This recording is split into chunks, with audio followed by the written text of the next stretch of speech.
Hey everybody. So this video is going to be talking about action potentials. This is a video that we've already talked about a little bit in some detail, and that was in chapter 9. So now this is going to be a bit of a refresher as well as an enrichment or enhancement of the material from chapter 9. So action potentials, as we know, are extremely important for the cells in order to excite the cell or inhibit the cell. But how are they generated? We know that we need to have ions enter the cell. If you don't believe me, here's the chart of that. We discussed this before. We start around negative 70 millivolts or so. And our goal to create the action potential is to increase to about 20, 25, 30 millivolts, something like that.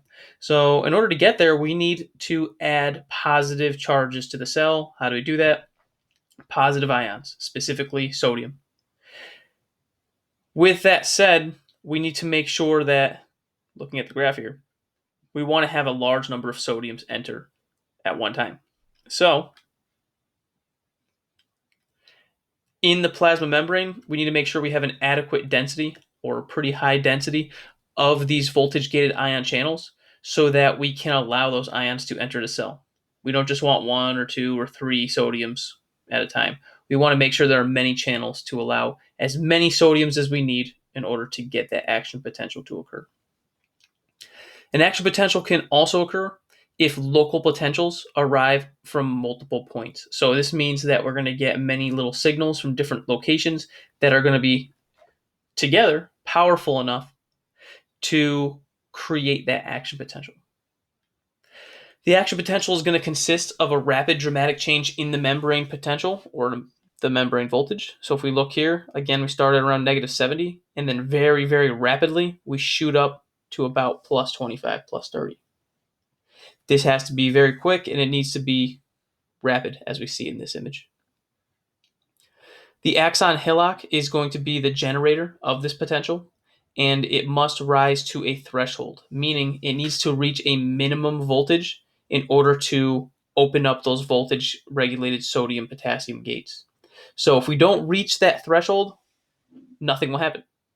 If we do, all of those gates will open. Hence, the all or nothing response that we discussed about previously. So once it hits that threshold, the neuron will fire, if you will, and the action potential will begin. Looking at it from the axon, what's going to happen is we're going to see a rush of those sodium ions enter the cell and continue to open up in the direction of the signal.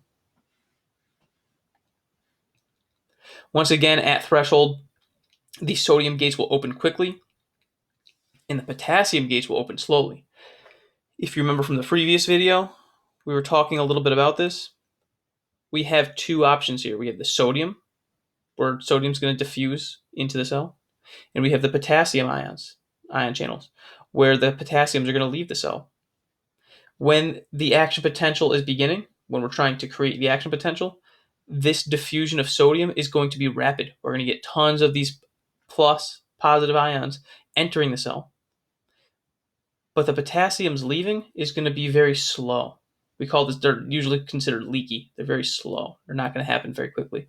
So we're going to have a ton of positive ions coming in and only a few exiting, which is really important because, again, the goal is to create this action potential.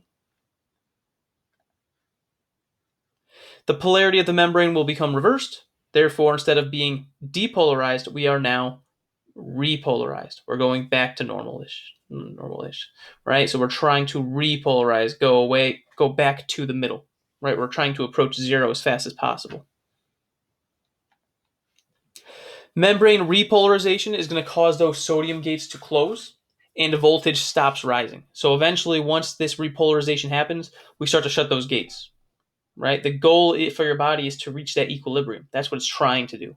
So once it passes zero and it starts to really increase highly, your cell says, no more. We need to stop this. So they're going to start to reverse the process. Sodium gates are going to close and the voltage is going to stop rising. Potassium gates are now going to be fully open, and then potassium ions are going to rush out of the cell. This is going to cause for the membrane voltage to drop rapidly. So the opposite will occur.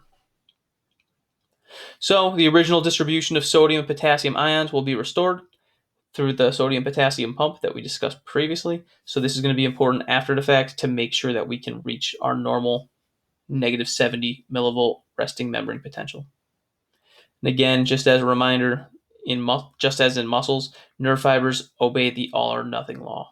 It's really important to keep in mind. So once that stimulation begins, you are not going to be able to stop it. It's all or nothing. If you have any questions on action potentials and what we discussed today, please let me know.